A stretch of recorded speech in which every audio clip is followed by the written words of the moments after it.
Hello and welcome back to the MacGuffin tapes. I'm Michael, I'm joined Ala. here by Ala as always. How's it going? Great. Such a rapid fire start today. Just like, Yeah. hi, let's go.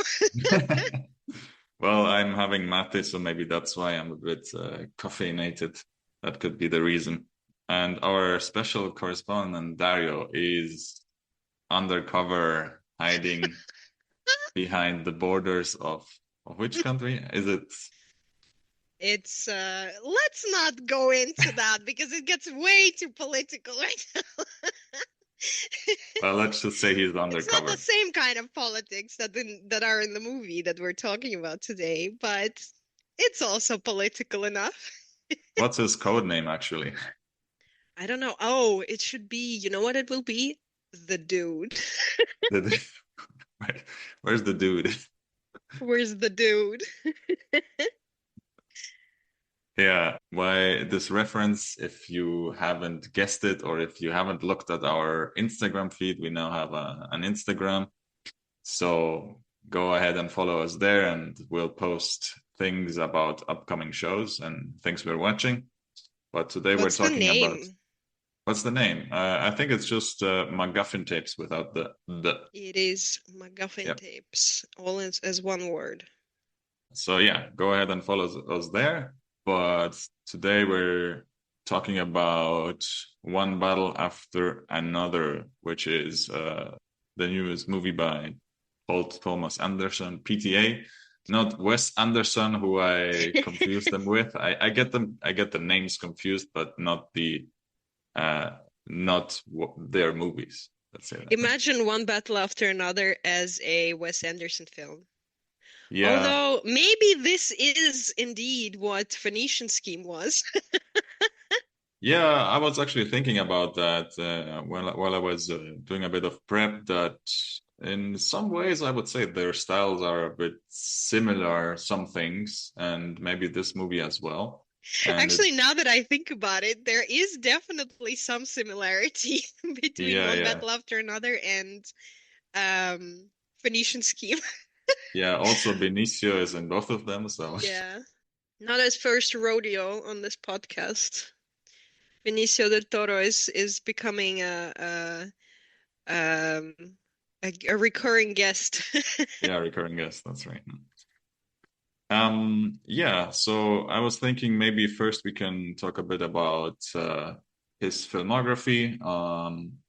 Like how we liked his films and maybe a bit of uh, his themes Mhm. for people who aren't that familiar with him or people who are, and then we can get into our thoughts or our yeah, I guess our overall opinion of the movie, and then we'll get into a deeper analysis because I still haven't quite figured this movie out. So Yeah, I mean, it's also a very long film, so I feel like it would be great to rewatch it again to maybe spot some other things we might have missed on the first watch or we already forgot about. mhm.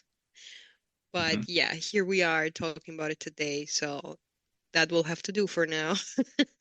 I would definitely watch it a second time just to see if I can catch some more references to other movies. Yeah, to like pop like culture references or literary references. Um, but yeah, it's 3 hours long, but I can also already say this that it doesn't feel like a long movie. No comment. No, well, I agree, but we can go on. Okay, let's talk a bit about Paul Thomas Anderson. So I actually did a bit of prep for this movie in the sense that I watched some of his stuff that I haven't seen yet. The one movie which I watched in its entirety is The Master with Philip Seymour Hoffman and Joaquin Phoenix. And then the other one that I just saw just before recording this show. It's not a movie, but a short film, which is called Anima, and is a short film that accompanies Tom York's album Anima. Yeah, music album. Tom York is one of the members of Radiohead. I remember listening to Radiohead years ago. I'm not a huge fan of them, or it's not something that I listen to frequently. But yeah, that's that collaboration. I also saw Please Don't Kill Me, Cinephile. I saw half of the movie Inherent Vice. I still have to finish that. But other than that, I think I've only left. Yeah, I'm only lacking Hard Eight, his first movie. That's the only one I haven't seen from his filmography. It's not a huge one. It's, I think, let's see, one. I'm looking at the Wikipedia page here. 1, 2, 3, 4, 5, 6, 7, 8, 9, 10. 10 movies. So it's yeah, it's a manageable filmography, I would say. What have you seen I mean, not bad. from? Like you, this is basically one, if not the one, very watch director for you, I guess. Um, but see, this is where we differ because Wes Anderson is mine and Paul Thomas Anderson is yours. Okay, No, that's yeah, actually a great way to remember it. true. Anyway, I am not I mean, familiar, yes, but not very close with the filmography of PTA. And I would say the one that I definitely can say I saw is Licorice Pizza. The rest of it, I started watching some of them. So I started watching Boogie Nights. I started watching The Master. I haven't seen anything else, and I haven't finished these two. So I guess I don't know if that was the mood thing or an age thing, because when I watched it, I was quite a bit younger, I guess, and I didn't care to watch them. So yeah, that's that. Um, Although I must say the last two of his films, Licorice Pizza and One Battle After Another, I definitely enjoyed, and there is something that we talked about that maybe we will get to later, that made me think maybe I can try to watch something else. And I feel like The Master could actually be interesting for me because the topic is interesting. Um, What have you heard about the topic of the master? well, just like the kind of a cultish thingy, like cults are interesting for me personally. So I would be interested in the subject matter. Obviously, the cast is great. So I think if I was ever to watch something and give it a shot again, it would probably be The Master.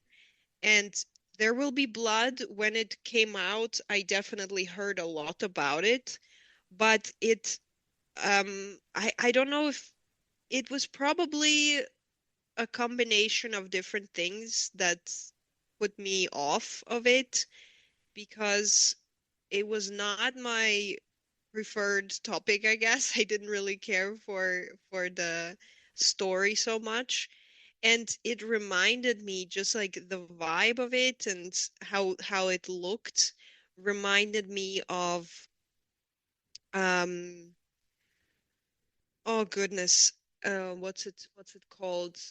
No Country for Old Men, the Coen brothers. Just Right. like the way that the poster looked, I guess, and the way that the trailer looks, it just reminded me of this vibe. And I didn't really like, it's not my favorite of the Coen brother films.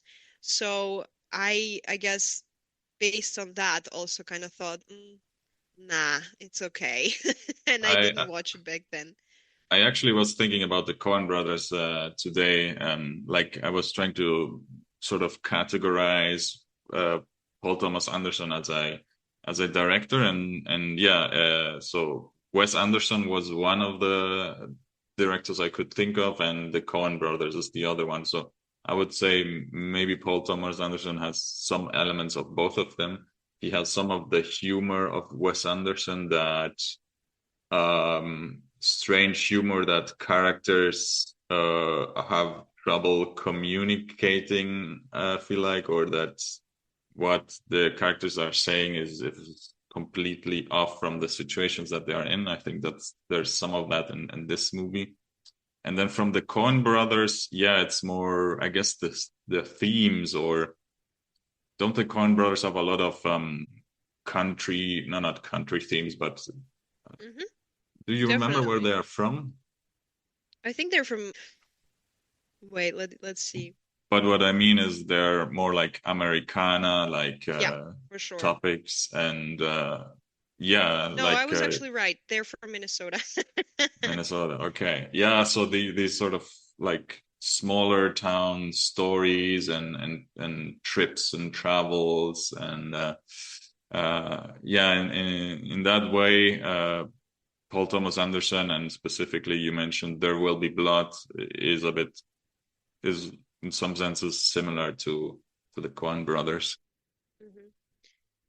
But I mean, it's one of the films where they collaborate with Daniel Day-Lewis, so Yeah. or what where PTA does, sorry, not Yeah. the Coen brothers.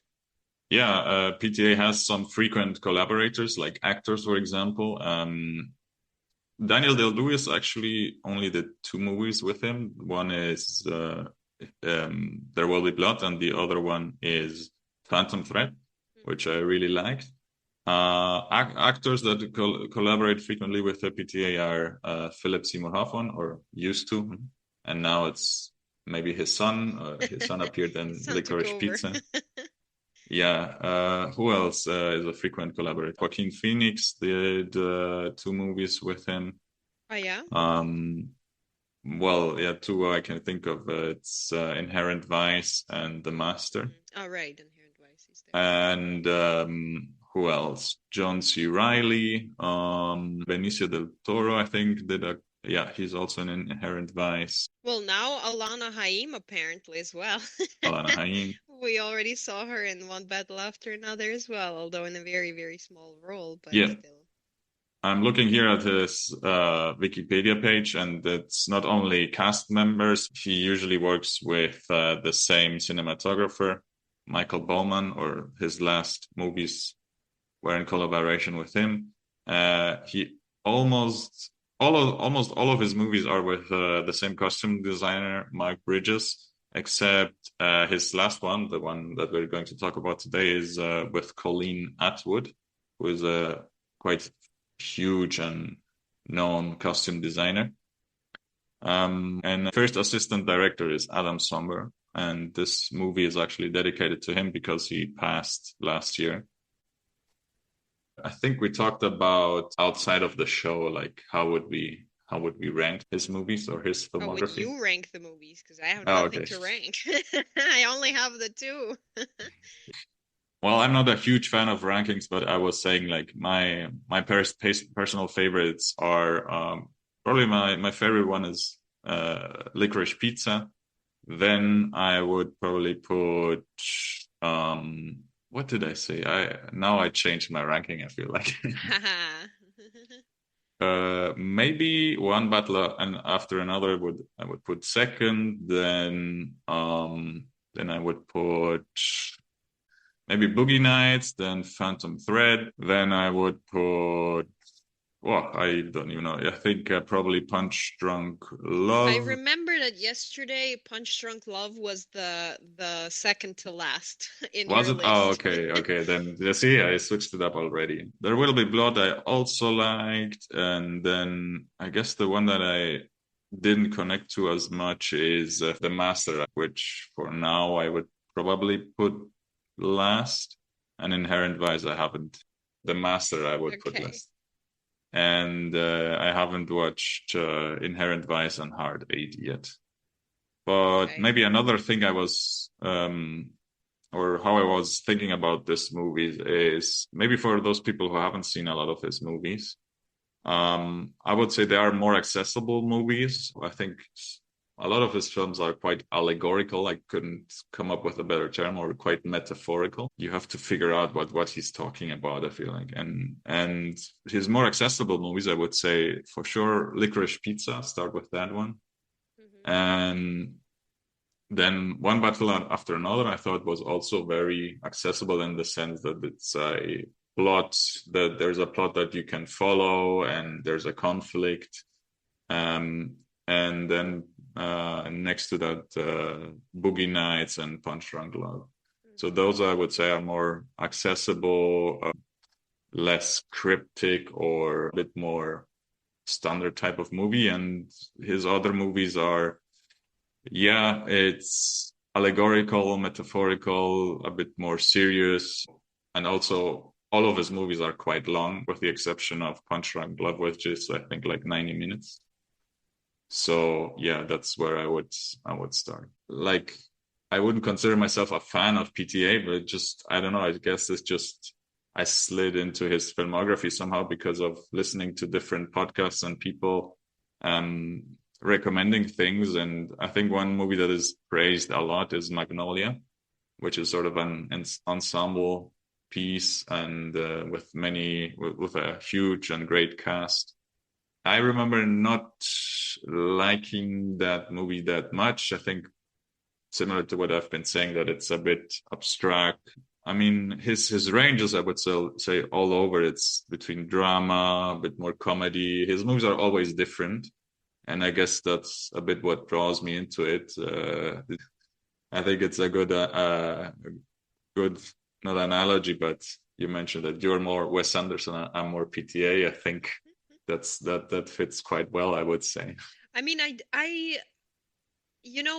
now we're just talking about like a little comparison of PTA and the Coen brothers, and it's definitely true that he is more like the Coen brothers than Wes Anderson. Like, I would not compare Wes Anderson to PTA, but Yeah. um, I would say that between the two, so between the Coen brothers and um, Paul Thomas Anderson, it is the Coen brothers for me all the way. I love the Coen brothers. I love their film.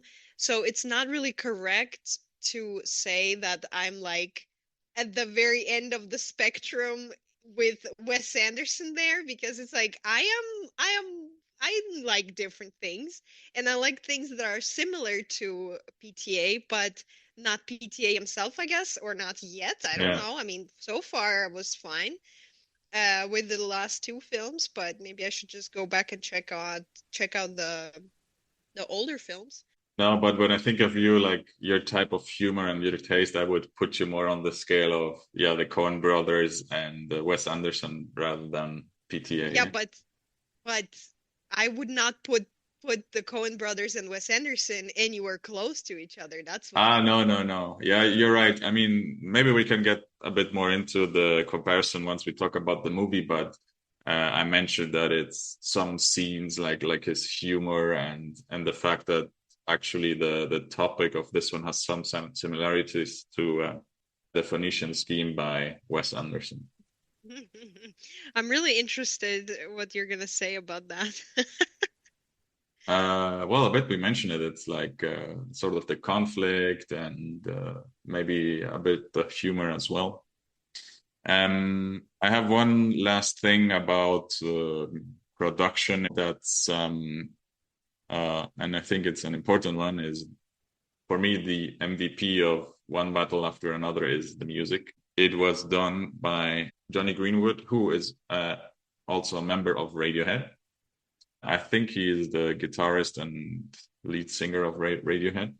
I think the soundtrack of this movie is yeah, the MVP. It's so important and really enjoyable. I was listening to it a bit in before starting the show, but Mhm. it's quite a long soundtrack and yeah.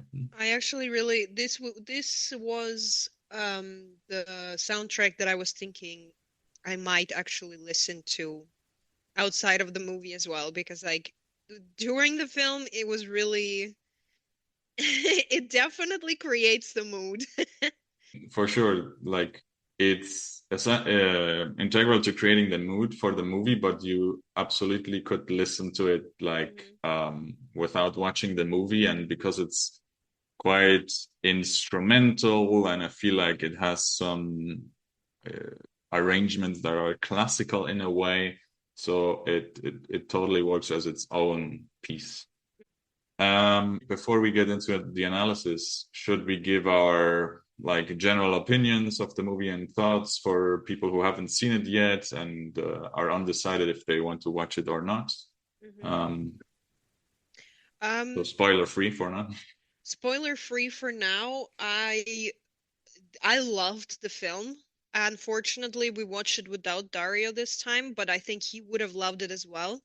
And the reason why I think he would love it is because there are probably many reasons, but the one I kind of get back to in my mind is the fact that the main character is very similar to the dude from The Big Lebowski. And this is again where we get to the Coen brothers. But yeah, I think the character that Leonardo DiCaprio plays in this film is has kind of the soul of the dude. He's definitely messier and more chaotic, like the chaotic dude. Um, but I think it's done in a very subtle way where maybe you don't see it straight away, but if you think about it, you see it. And I actually heard a few people talk about this because like after watching the film, I looked at a few people talking about it, and that's what came up a few times that um the dude is definitely an inspiration, I guess, for this character. I think as far as watching this film and the accessibility of the film goes, it probably is one of the more accessible films, as you said as well.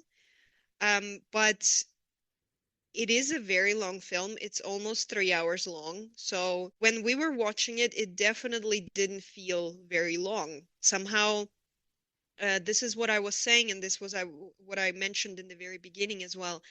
The feeling that you get from this film was similar for me in a way to Licorice Pizza, where you get so immersed into the story that you don't notice how the time passes. Um, that said, I think you also have to be in the mood where you are ready to let go and you don't have to be anywhere. So you can just get immersed and you can live through this experience. And I mean, obviously, in the Swiss cinemas, we get a pause during the film. And I thought, actually, it would have been great to even not have this pause because I feel like it broke the film. And we picked up and it was fine afterwards, but I feel like it could have been even better if you just watched it in one piece. So my recommendation would be really do take these 3 hours and watch it as one piece and don't pause even for even to go to the bathroom or like anything like that. Don't just, get prepared because I feel like watching it as one continuous piece is probably a favor you can do to yourself. Yeah, actually, I didn't mind the break. Mm, I usually, yeah, like I said, You I didn't don't mind the mind. break, but you didn't use it either. But yeah, that's You true. didn't That even was a get up. mistake. Yeah, I would recommend if you do have a break, that's a good idea just to move around a bit. My butt was hurting from sitting so much. Maybe I'm getting old. People with office jobs can't relate. I mean, props to the movie. Like you hinted at it that we had the break. I think the break was at a good moment also. Like the way they chose it, I think the timing was what worked out. But props to the movie that once we resumed from the break, um, we got back into it and were completely immersed again. Speaking about sitting too much, I Yep, just got I'm up. too old. So yeah, I'm too we're old to both. sit for so long. For me as well, like you said, the immersion is incredible, and I think it's the rhythm and the the music, and similar to Licorice Pizza, it's I don't know, it's his camera movement maybe as well that it's so Yeah, fluid and you yeah. just follow along like it's a trip and you can't get off. It's yeah. Yeah, I think it's definitely a again a collection of factors that play into this because we started talking about this, what could make his films so immersive, such an immersive experience, how he does that.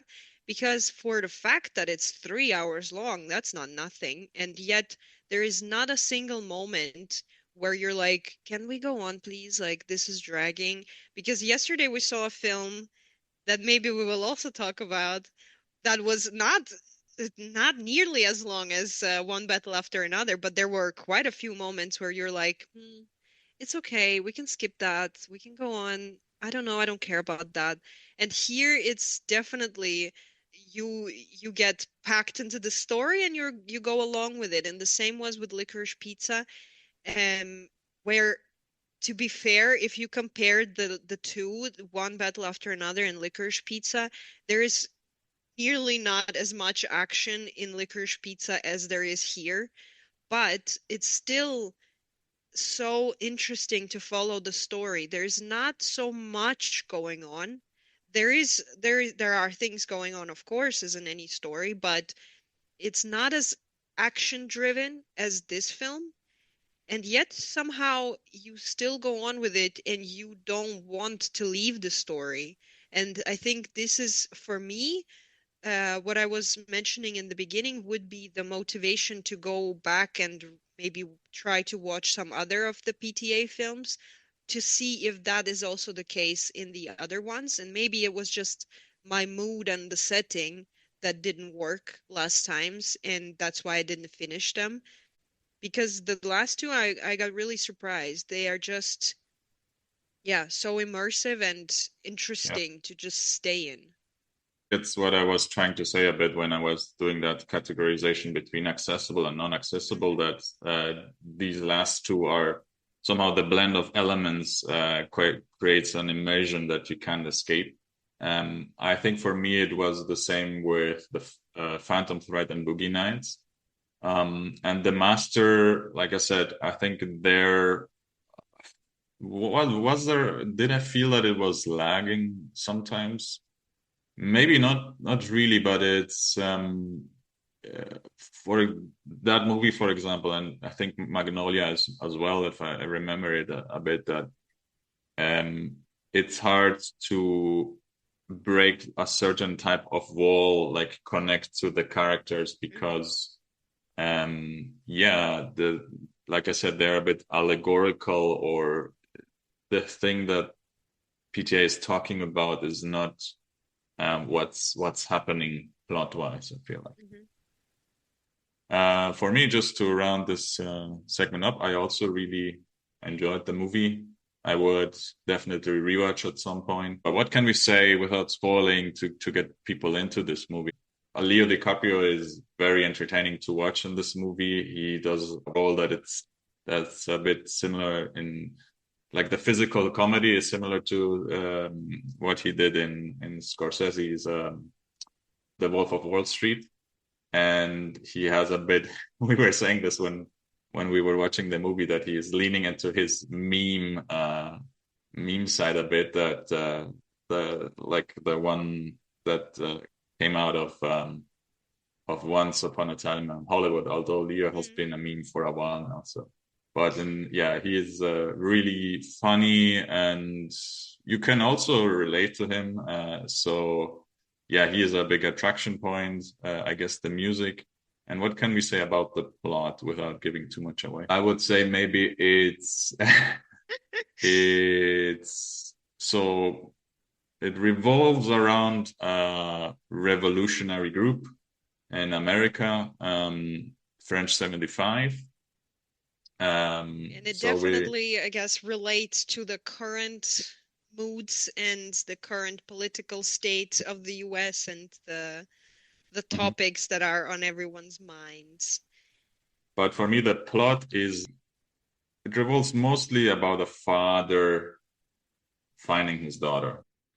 Yeah, I think, but also if you think about it, the the whole situation of family displacement or the breaking of a family is definitely ties to the bigger setting of the migration crisis and Um, yeah, like the families being torn apart for the sake of sustaining the laws, and the yeah, I don't know. I think it just is a smaller story within a bigger story, but it ties together and it talks about the same thing more or less. And also I wanted to say I feel like Leo DiCaprio doing a comedic or leaning more into his comedic side should always be the attraction because we are used to him being serious, playing serious roles. Maybe for the longest time, obviously, he was this character. He was the meme of never getting an Oscar. So that was a meme in itself. And so he did a lot of serious roles in pursuit of his Oscar. And I feel like he is a great comedic actor, and we saw it a few times. We saw it in Wolf of Wall Street as well, a little bit. We saw it in Once Upon a Time as well, and now here he just fully leans into it, and I think it's great. Yeah, totally.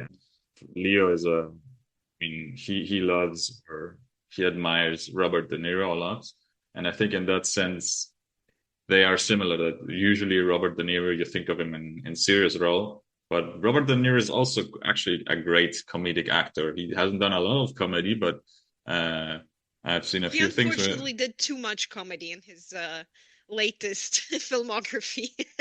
yeah, yeah. I mean, there are different degrees of comedies Robert De Niro has done, but same thing that you wouldn't expect comedy from Leo, but he's actually hilarious. Yeah. Should we get into the movie? And now, spoilers ahead.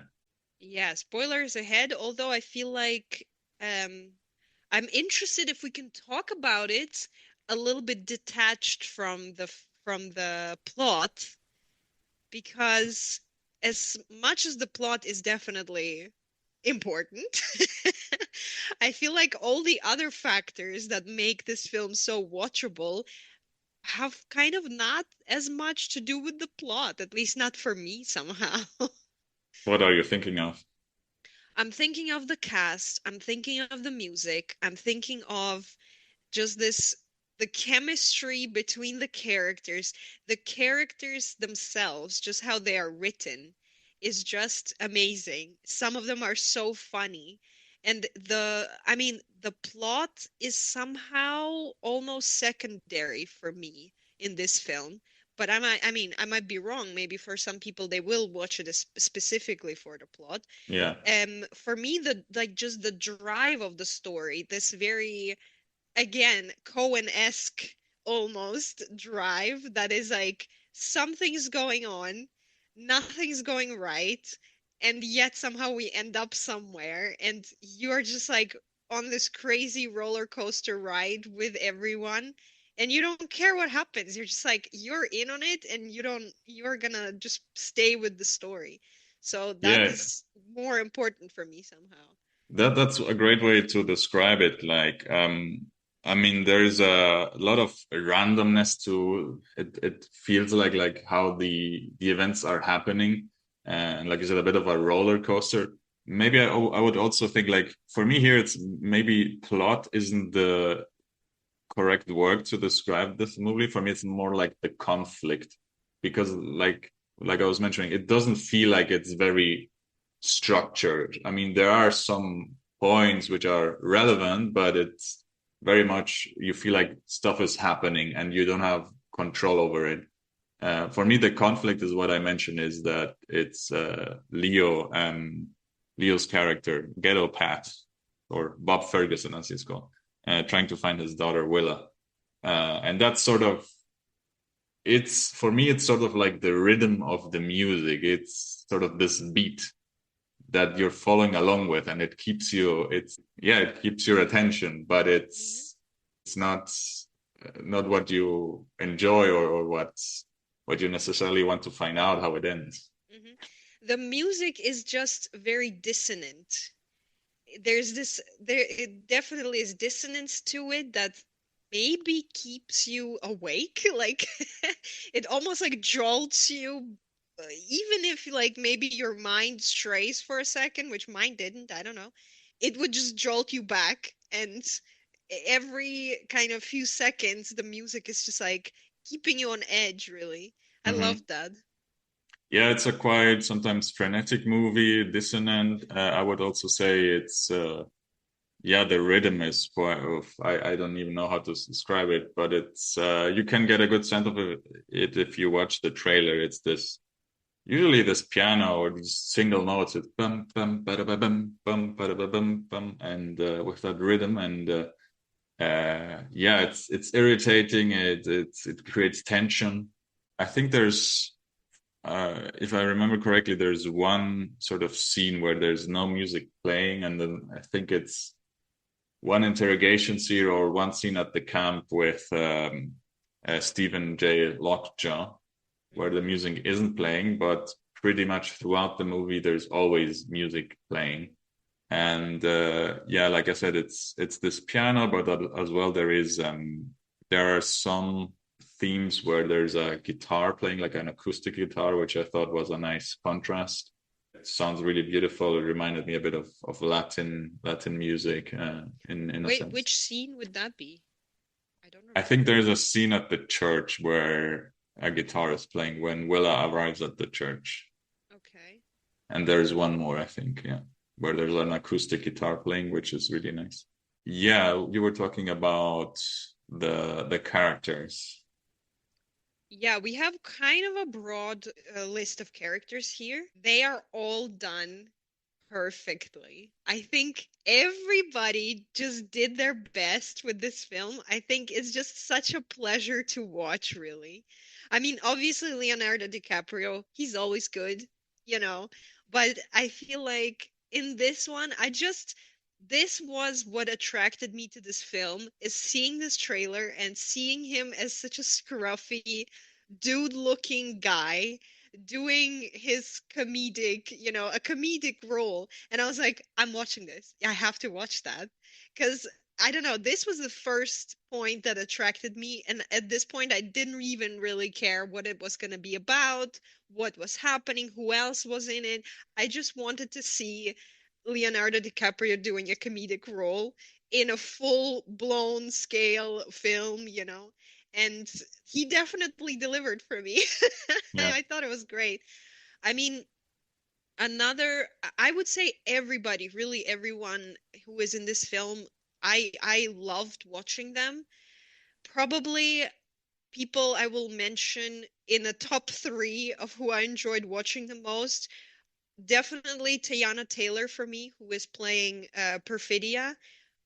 Also, pleasure to watch. I really loved what she was doing.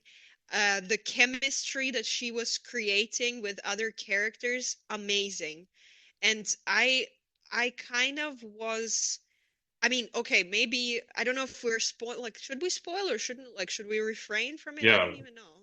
yeah. We said spoilers, I think, I so you know, can but I kind of feel like, up to you. is it important to spoil it? Um, we don't get to see so much of her in this film. And I Cool. was kind of thinking, is she gonna appear again? And I was kind of almost hoping that she will. Yeah. I guess I'll leave it at that I just wanted with this. to add something here with Perfidia that I think the first third of the movie is pretty much her movie, I would say, because Yeah. we get to see her interaction. Well, first, how she relates to the events happening around the Revolutionary Army, and then her relationship between or her relationship with Ghetto Pat and Stephen Lockjaw. And I agree that well, their interaction is mostly sexual or like a love affair, but yeah, it's played very very sexy. But at the same time, a really important aspect of her character is she's very strong minded Hmm. and like her identity is based around that she is a rebel and she has to rebel and be against Hmm. the status quo. And once the group, the French 75, is made, yeah, she has to change in the sense that she decides to give up names from the organization. For me, so what you were saying about the kind of the sex appeal of the character, um, it is also mentioned in no uncertain terms in the film that sex and femininity is a weapon in a more crude way, of course, in the film, but I think it's a very good point because although the character is very tough, so she is a very tough woman, she still uses the, well, sex and femininity as a weapon, just like she said. And I think it's really cool that they showed it and that they showed it in this way. And they don't lean too much into kind of the, again, the crudeness of sex. So there's really no sex scenes in the film. Yeah, I think it just fits the character so well, and I really enjoyed watching that. And again, just the chemistry that it creates between her and the men in her life, that was a delight to watch, really. More than sex, it's more like erotic tension as well, or Yeah, sexual tension, yeah. because usually it's well, two images come to mind. The first one is how she plays with Stephen Lockjaw, in the sense that she teases him, Hmm. that she, like in one scene where Stephen Lockjaw catches her in the bathroom stall, and then she sort of goes down. We don't see her, and it's implied that she's about to give him a blowjob, but then actually she doesn't.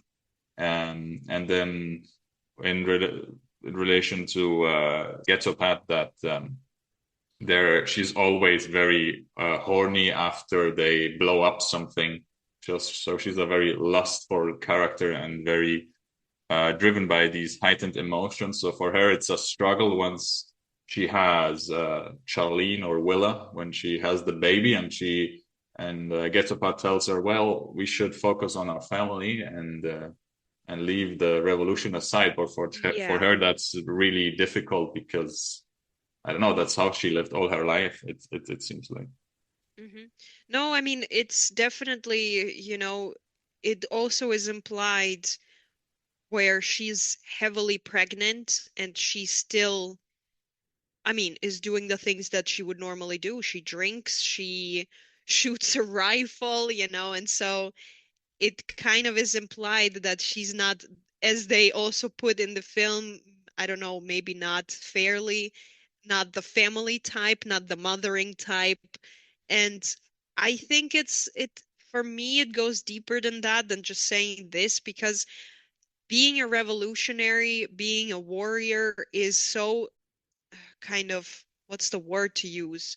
Just integral to her as a character, integral to her identity, that being a mother doesn't maybe feel right to her in that moment, but which doesn't mean that she wouldn't be a good mother if she had a chance to be, And um I think this is as little as we see of her after they become parents, it's still, I feel like it is done in a very respectful way to this character to show her that she is a complex character, and it doesn't mean she's a bad mom, and it doesn't mean, like, she is just complex. She is a lot of things, and I thought that was beautiful, just the way that this character is created. And because she pretty soon leaves the picture more or less in the film, it's still like the ripple effect of her character staying in the story in some way. I don't know. I don't know how to put it into words, but I think it's just written really well. And you still have the feeling that there could be a chance, and if only things turned out differently, like it's not as simple as she's a bad mom, she left her family. No, it's difficult, and maybe we'll find a way how to describe it best. But yeah, I agree, and that's a thing that it's not. well, for me at least, it's not only the case with her character, but in general that the characters are they are characters in the sense that you have certain outlines that you can recognize from somewhere else. For example, yeah, Stephen Lockjaw as well. He's like the military type of guy, and then Leo, like we said, is a bit the dude type of guy, and then Benicio del Toro plays like, yeah, I don't know, like an Sensei. American, like a sort of Latin revolutionary sensei. So I guess this is very well done in this movie that there are maybe some cliches or things that you recognize from other movies and your own knowledge that help you into these characters, but it's not a cliche in the end. Like there's a lot of nuances to it. It's not like we talked about previously, like in The Roses. That's it's sort of a contour of characters, but they are yeah, they are not real people, but you still get a lot of their conflicts and feelings. Mhm. See, I was like, while you're talking, I was thinking more about Benicio del Toro's character, and it just like makes me smile because this character is definitely in my top three of the characters I loved in this film. And he's just amazing. Just like whatever Benicio del Toro does, he's just so good. I don't know how you can be that good. And as you were saying, he is this, almost the wise man, he's the stereotypical sensei as you would imagine him because he's just this chill guy and he just like solves the problems in a very meticulous way and he's like very calm. I thought that was just like, this is the energy. This is what I'm striving for. So I mean, the dude is one of my favorite characters ever, and this is like my role model. This is what I want to be, with like the chillness of his attitude. But this character, Benicio del Toro's character here, is even more is even more of a vibe of solving the problems in a very, grounded way is just such a vibe. There is this scene where this scene is also in the trailer where um Bob is looking for guidance from him and all he tells him is courage, Bob. And I think this just like sums up the attitude of this character where everything goes to shit.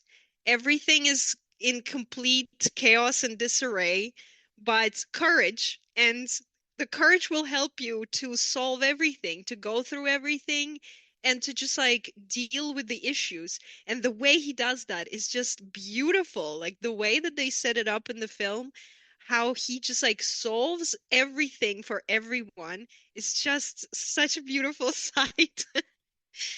Before you run off, then we get into Benicio because I want to talk about the sensei a bit as well. And Mhm. I one question is that I think a turning point for Perfidia's character is what should I call it?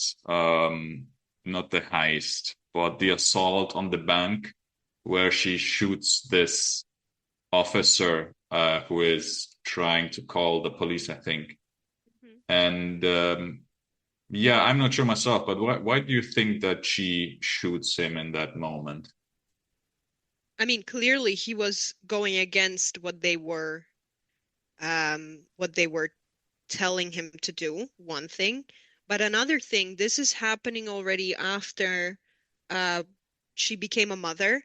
And I think to me it is clear she is going through some things, through an identity crisis, maybe in a way, maybe through a depression of a kind um, after this experience because this means a certain change in her life that she maybe not, is not ready for, doesn't want to have. And the identity that she is used to is being the revolutionary and doing all those things to, stick it to the man, stick it to the system. And here she kind of maybe strays away and it's again it's not very clear, it's not very clear cut what the reason for that would be, and it's nice that you can think about it and you will still not know what it is, but you can make assumptions about what it could be. Yeah, I think that's key. That's what you said. Well, for one, that from what happened previously, we she's going through some changes because she's a mom, and in that scene itself, if I remember this correctly, that there's a moment of hesitation and even fear. I think before she shoots him the second time, and what I read into that is a bit what you said, that she is like rebelling against herself because she's sort of not happy, or she doesn't know what to do with this new role in her life, and a bit of fear as well. I read into that because I mean I think the officer is a black officer as well, and I think there is remorse in her eye and fear and anger as well, because I think it's her way of trying to retain control of the life that she had been living so far. And yeah, so for it's multiple things in that scene, but when I first saw it, it felt a bit random in a sense. Like usually the French 75 are so organized and so meticulous, and that's sort of a moment where she is taken over by her feelings and emotions. So that's why I wanted to mention that. Mhm. But yeah, let's. Do you want to get a bit more into the sensei? I mean, I said everything I wanted to say, so Yeah. you go ahead.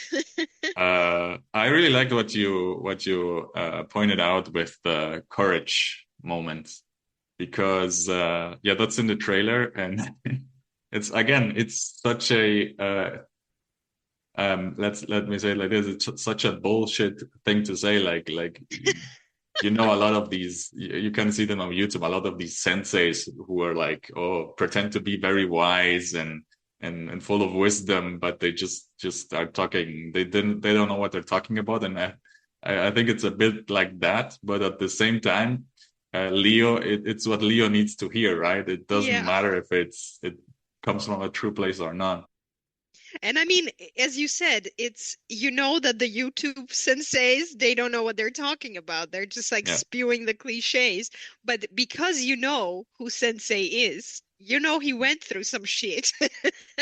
And so Yeah. you believe him when he tells you courage, Bob. Yeah, it's the way how he says it, like reaffirming, like he says it twice, I think, and he even bows, and yeah, it's bullshit in that moment, but I guess you there's still some emotional truth behind it, Yeah. so maybe that's why it's useful. I don't know. It's also just, I mean, all you can do is keep going, right? Like there is no Mhm. there it you can read more into it and be like, well, yeah, I mean, what else do you have? You can only have courage in this moment. In the situation that Bob is going through, all you can have is just keep going. You believe that everything will work out. And I mean, it kind of does. And if only for his sake, mostly not. Mostly he gets help. But still, it's like all you can do is just believe that everything will work out and you keep going. So I think, I don't know, if I read into this, definitely still works. Mhm. For me, a lot of the calmness of Sensei's character is also, for me, I read a bit as coming from his Hmm. Latin heritage. Like, I think, yeah, we Latin people are sort of like that, like laid back and Just like the contrast between Sensei and Bob, because Bob is just in complete chaos all the time yeah, around Sensei or not. And Sensei is just, I strive for the level of calmness that he just, what's the word? exudes. Exudes, yeah. So it's so cool to watch. And there are some situations, they're definitely in a very high stakes situation, you Yeah. know?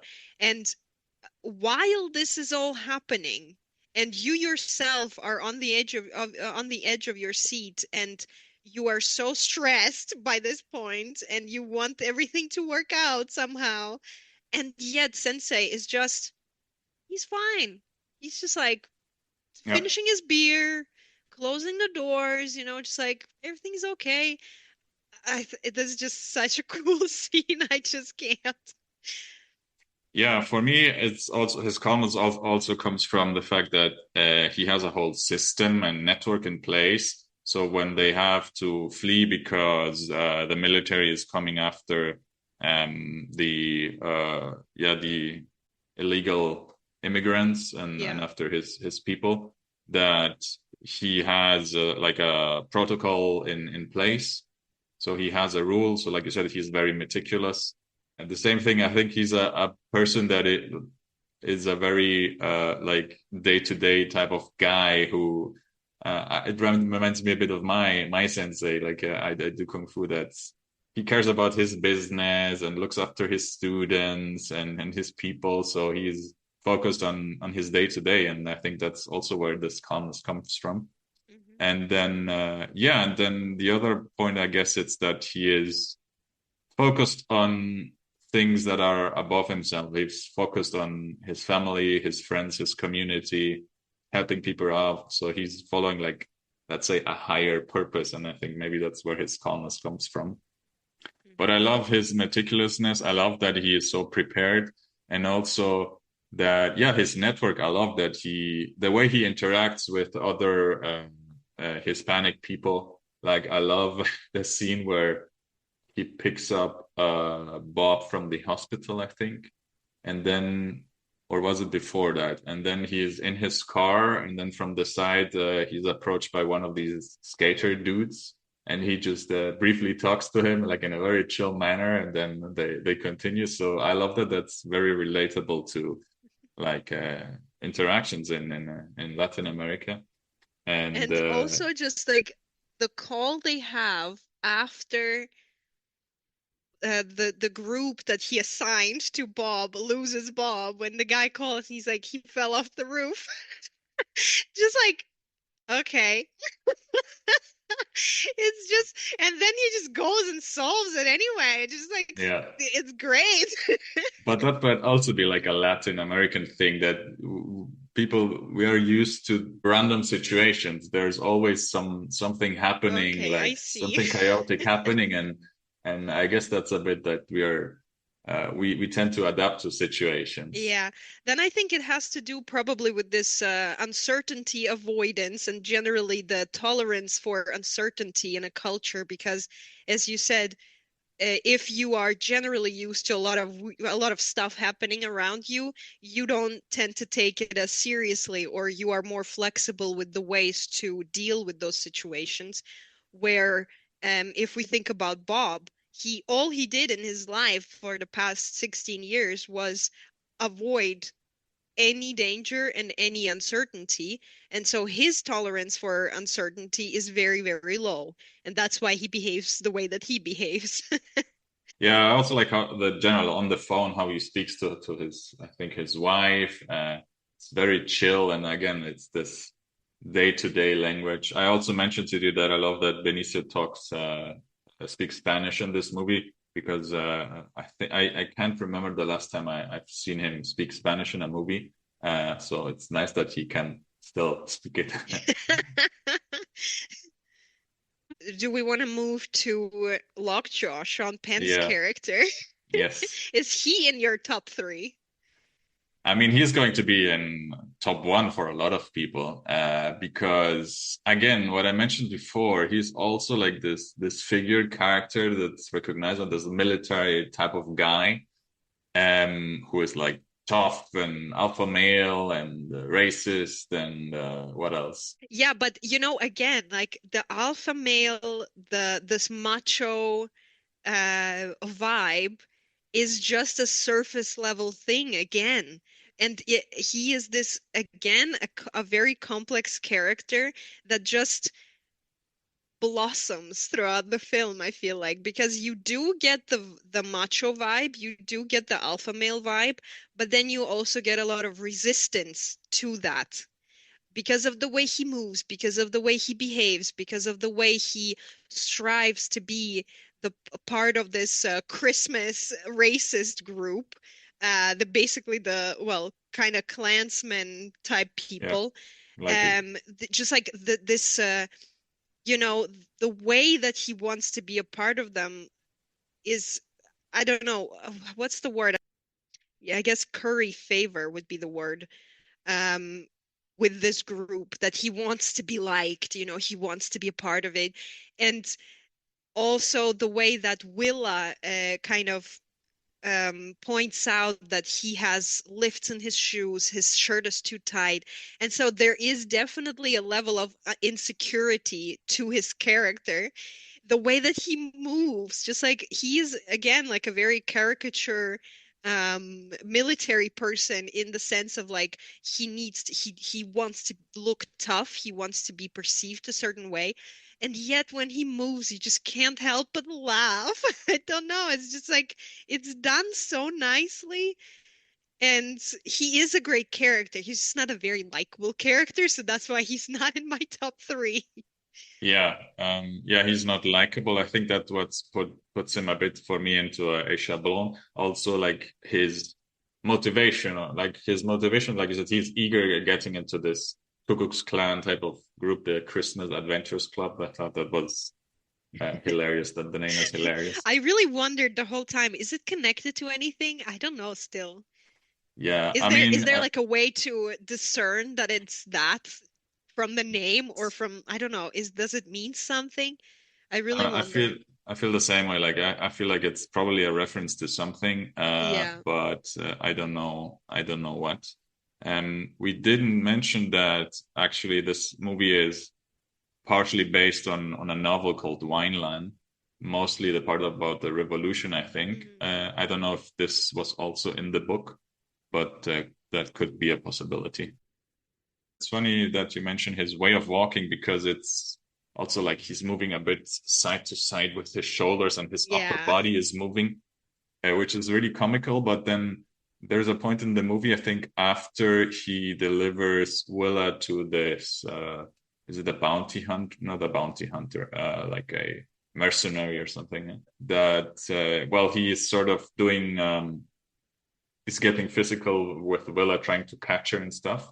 And then I realized when he's walking back to his car, actually, this might be an injury because it Mm. looks like he's what's this called? He's yeah, well, he has a an injury from on Like his a knee limp, or you on one of mean? his. He's limping. Thank you. Yeah. He's an injury in one of his legs. It looks like to me. So it's I think both of that. He's a bit exaggerating that he wants to be tough, but at the same time, it might be an injury. That's how I read it. I guess for a lot of people, he's number one because he's despicable and in a way that's in some aspects find he's a bit one dimensional that he's there that so that you hate him that there's nothing. I feel like there's nothing.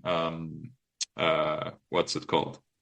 Redeemable. Redeeming. Yeah, exactly. I Redeemable don't about. think so. I disagree with that. Yeah. What would you say? Because What's I don't redeemable? think he's one-dimensional, and I also think that he is still also a very complex character, and the way that we get to see it is through his interactions with Willa and with Perfidia.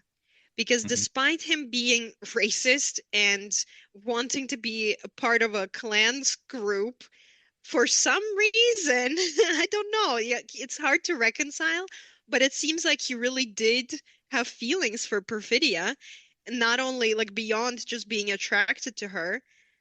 So, I mean, it's hard to say. Also, I think it's implied that being such a hardcore, um, you know, anti-migration military person, he has to be racist.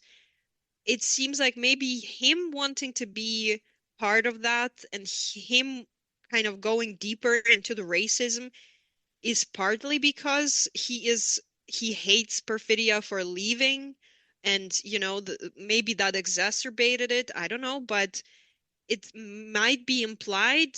I think it probably is rather not the case, but you can again speculate, just like Perfidia. And I think that's great. And him being talking to Willa, he kind of almost tries in a kind of a weird, sick way to connect to her. She doesn't give him a chance to. Also, he doesn't try very hard, and he still gives her a way to be killed or whatever was going to be done to her.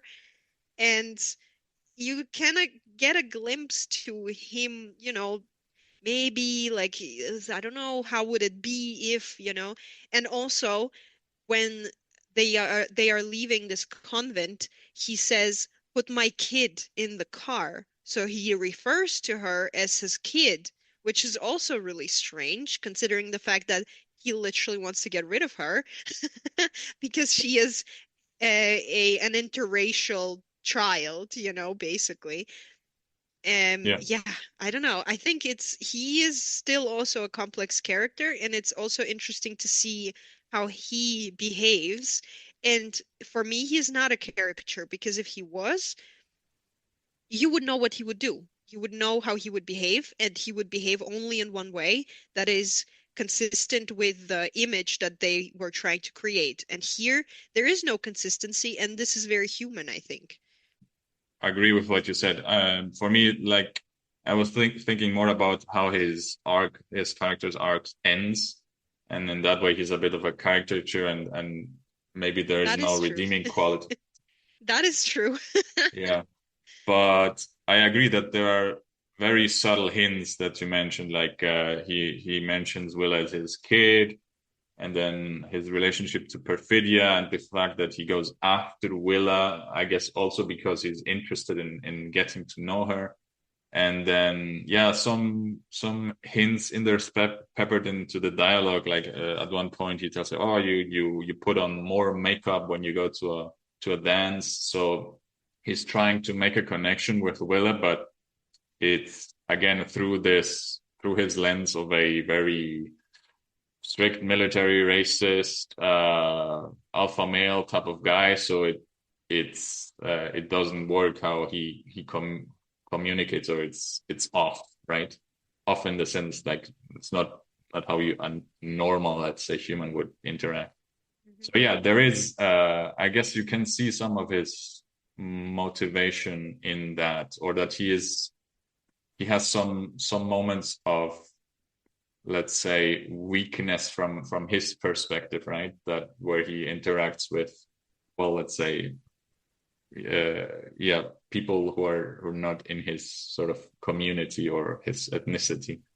Um, so also what I really enjoyed about this movie, or in the sense that I haven't seen it in other films, is that how the military in this film is very similar to the revolutionaries, is very practical, is very precise. Their communication is very tactical. Also, like communication, I think in the scene where they storm Bob's house, one of the soldiers taps the one in front on his shoulder to signalize that he's there. So little things like that. So it adds to the fear and dread that you have that you're being hunted by this group, and it's like we say here in Switzerland, they are potent in the sense that yeah, they're intimidating, they're professionals, and it's in these little things and dialogues, and how they move, and how the chain of command is portrayed, that yeah, it's scary. So that I felt like was surprising and different than in other movies. Mhm. Um, do we want to go get to Willa finally, who Well, is also a very important character? yeah, I think it's a nice bridge because I feel like our last character is going to be Bob. So I think Willa might be my favorite character of the movie. Uh, Wow. because like I mentioned, like when we watched the movie, I mentioned to you, I love when kids are smart. And she, I feel like, is very smart. We can see that whether she's taking karate classes with sensei. Where does she show that she's smart? Well, Just in the general, car scene, the car chase, yeah. that's Well, I'll get to that. the Yeah. highlight, right? But in general, she's very mature that she is being kidnapped by by her, the military, and she's in an extreme situations, but a bit different, but sort of similar to her sensei. She keeps her calm, or she's very tactical, or she activates her survival mode, and she pushes through. And again, I think I remember the scene where she's about to be executed on by this mercenary, and she's sitting on the bench, and then this mercenary goes inside the house and shoots everyone, and then she very quickly runs behind the car, takes cover. Then she waits. She realizes, yeah, first that's super funny as well how she gets her arms around her body because she's cuffed with this plastic band. Yeah, I So she forget gets now. I her should arms. know that. Who's the true crime person here? But the way she frees herself sort of, and then she waits, and then she realizes, well, she first gets into the car, but realizes she's missing the keys, and then she waits and goes back and gets the keys. So all of that, again, it's one step after the other. Very meticulous, very smart. And then, yeah, like we mentioned, I mentioned the sort of final car chase around these hills. I don't know, do we know where, well, the place gets mentioned, but where is this in America? Do I you have no know? idea. I don't remember. I also forget the name of the meeting point. But yeah, anyway, this last chase between, so it's Wilna getting away in the car, and then it's this one guy from the Christmas Adventure Club following her, and they go up and down these hills.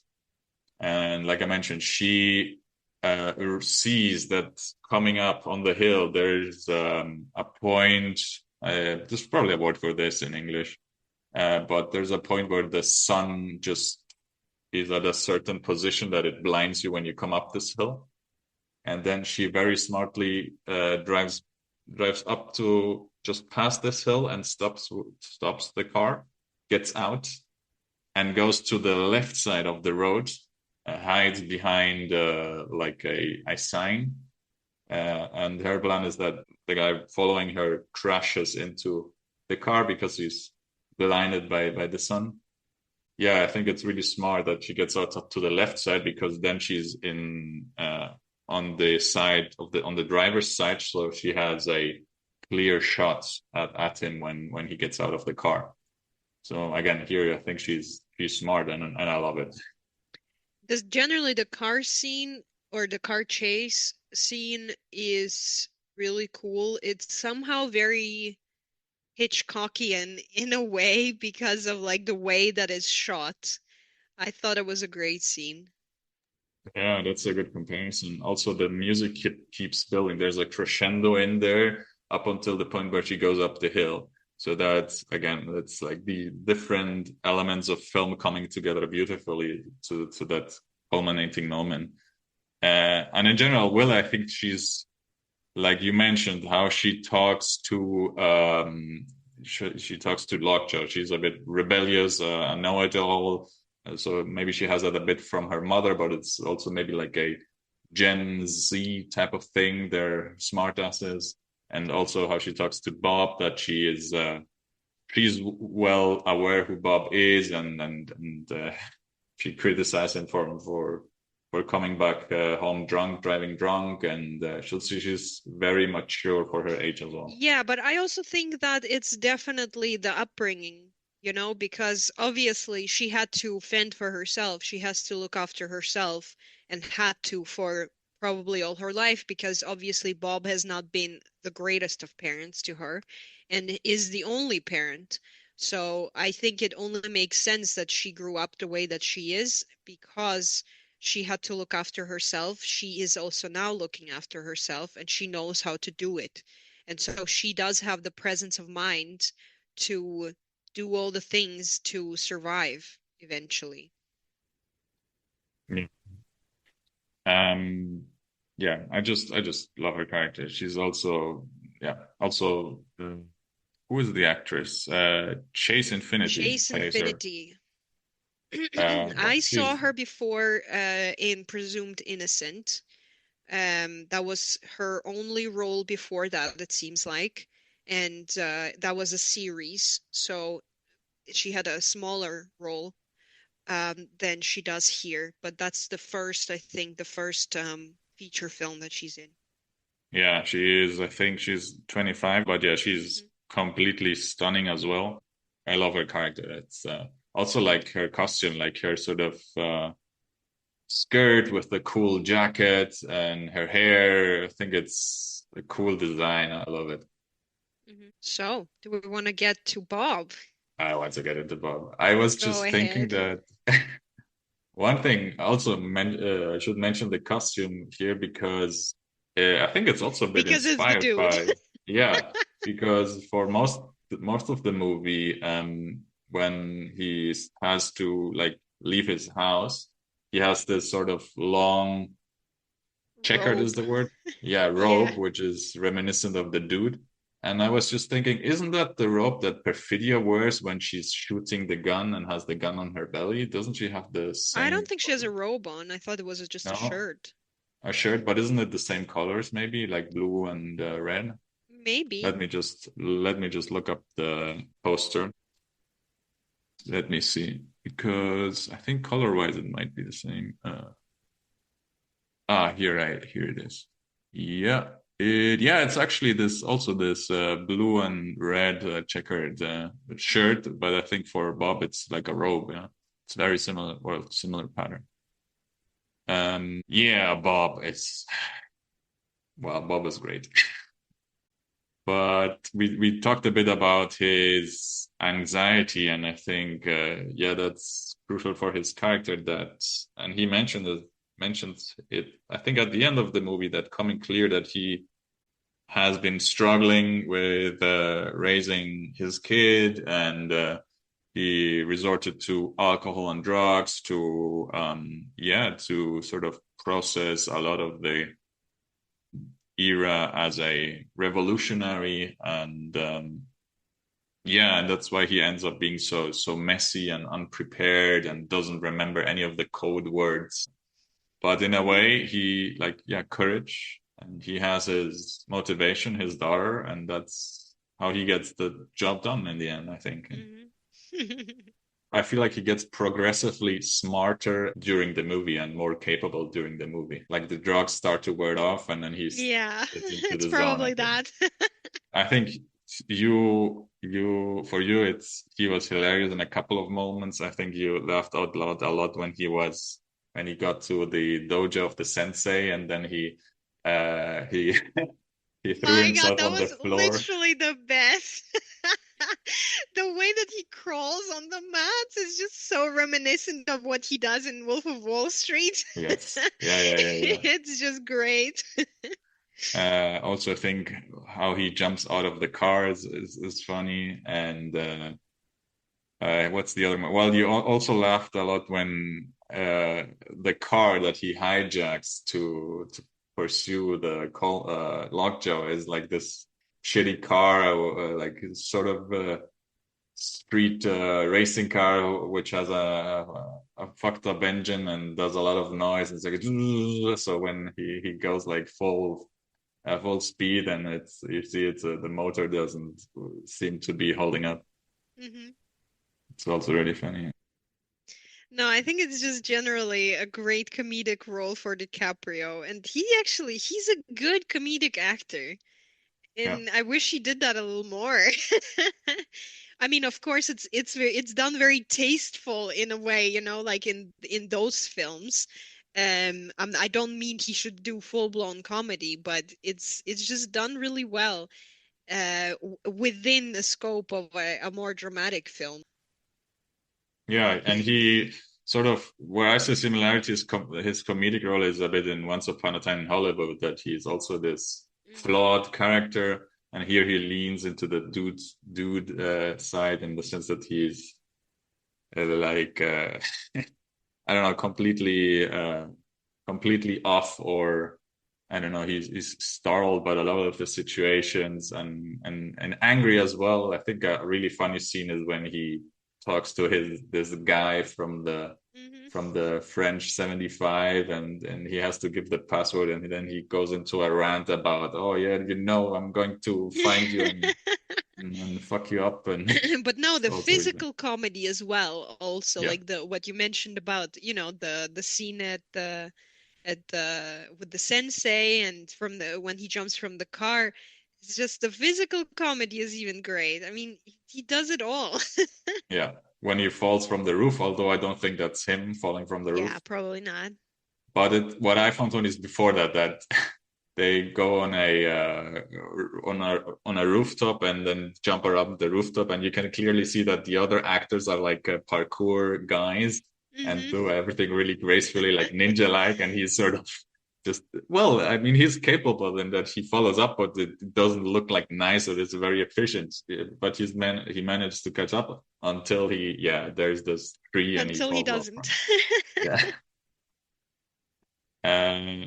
Yeah, but you can also see that he sort of forgot a lot of the things that he learned during his revolutionary days. But when the military gets to his home, he had the tunnel prepared, and Hmm. even the Lockjaw asks his guy, "Oh, there might be bombs in the tunnel." So he has done some prep, and he did prep Willa for this situations for a long time. It's just that he doesn't remember, or yes, he's sort of a bit rusty at the beginning. Hmm.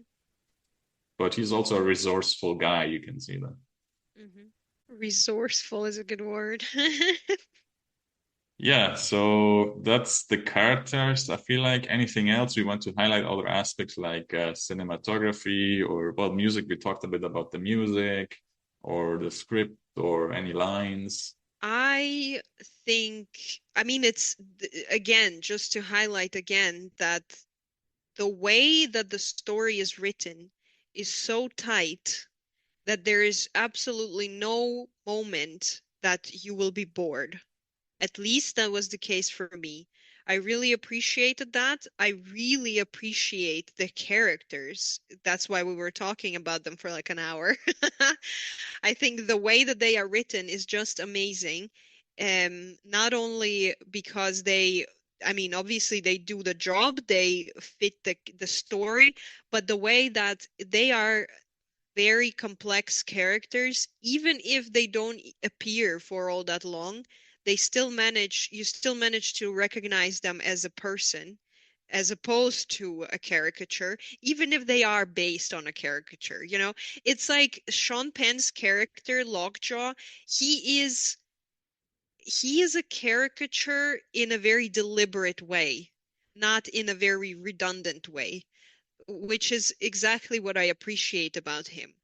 And the story is very layered. There are a lot of things that play into each other. So like this Christmas group is, a very nice addition to the story, because it makes it more complex. And I like that, and I like this about stories.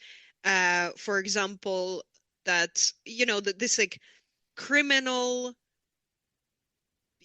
criminal action films, let's say, like the Coen brother films, like Guy Ritchie films. It's all different things coming in together and playing against each other, and just like different forces going against the characters.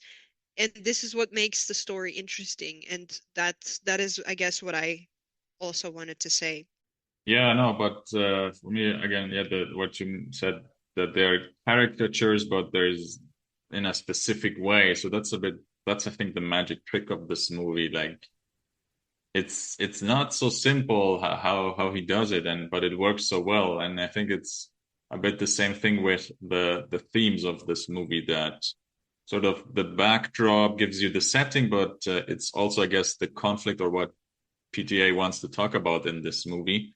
Um, but again, the characters are so well fleshed out and done, so that's why are so immersed in this movie and forget about it, but at the same time they're nuanced. So I guess that's the point as well, that situations and people are complex and difficult and nuanced, and it's not all black and white, which Hmm. maybe a lot of things nowadays seem like that in a way. Like Yeah. everything is very polarized. And yeah, we didn't want to get into the politics of this movie, but I think yeah, for sure there are lots of parallels you can make to today, and the movie wants to talk about this. Hmm. We said off show that, or at least for me, is it's more about like the conflicts in society more than clear political statement, but I'm sure you could Yeah. find it if you're looking I for it. think it's also just he mentions it, he creates a setting for discussion of these issues, but he doesn't smother you with it. Yeah, And I think, again, as you said, it's more of a setting for a conflict. It's the conflict itself. And if you, and I feel like it's the same parallel to the characters. They are deliberately made in a way that you can associate them with something. It's easy to understand them as an archetype, but if you want to dig deeper, you will find more. And the same is with the story, with the setting, that it's not smothering you with political facts and political agenda. If you want to find more, you will find more in the film. And I think it's great. Like it's just done in a way that it will kind of almost fit everyone, and you will be delighted with the film, whether you want to see the political or you want to ignore it, whether you want to understand the characters deeper or not. It's just you will have a good time either yeah. way. Yeah, I'm also not a huge fan of talking about politics in general. That's not really my interest.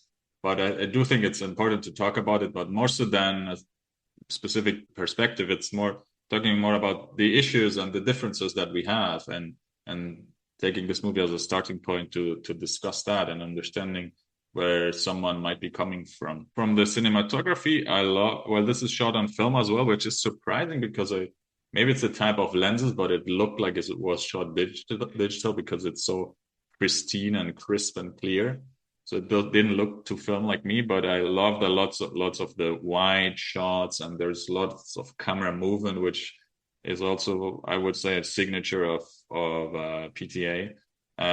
Especially for me, I love the cinematography and the car chase at the end of the movie, and like you said, I guess the comparison to Hitchcock is a good one. So it reminded me of yeah some classic movies. In a way, I thought it was shot. There are some really nice shots. I mean, the poster shot with Perfidia and the gun on her belly is also like Mhm. iconic. For me, there's one last thing I wanted to talk about, and it's the ending, which we usually leave for last. We might talk about the ending at the beginning in some future episode, but for me, the ending was We super were talking endearing. about it with Chuck All right, because it yes. starts with the It end. starts with the end. That's true. Yeah. No, but I found it really endearing that you mentioned at the beginning that you were wondering, and I guess we all wonder watching the movie, will Perfidia appear again? Will I get to see her mother? And in a way she does, because Bob gives her this letter from Perfidia. Mhm. And I thought the voiceover was great, and also how it was written. It was just there again, it's a turning point for Perfidia, because now in this letter you can see she was curious about Willa, and she wanted to know like what she was doing, but also giving her hope for the future. That, well, she said like, I tried to change the world, but I didn't succeed, and maybe you will find a way to do that. So Mhm. it's also very inspiring, but you could read into a bit of regret that she wasn't able to take part of that life. And yeah, the most touching part is give your dad a hug for me, and then that she actually does that. After that, I thought that Mhm. was almost I was almost at the point of tears at that moment. Yeah, and I mean, you do get the sense of, the things that the parents didn't manage to accomplish now goes to the children, and it's now the children's responsibility. And I mean, isn't that the way that the world works? Yeah. So yeah, I mean, it is cathartic in a way, I guess. But responsibility, but I feel like it's more that okay, yeah, you sort of you pass on the torch, but in a way you're saying, okay, I didn't do a good job. Maybe you Yeah. find a way to do it better. Hmm. And that's I think what's inspiring and Hmm. what's important to me. Yeah, that's true. Okay, so I guess this is it. Our podcast on one battle after another. And like you said, yeah, we recommend this movie. We enjoyed it. I think we both would watch it again. Curious to see Darius' thoughts once if he reappears from his undercover mission, if the dude appears. I hope he does. And I'm for sure going to listen to the soundtrack today. Yeah, yeah, nothing more to say from my side. Well then we will catch you next time. Until then, let's ride. It's a new one. Nice. Okay. Well, bye-bye.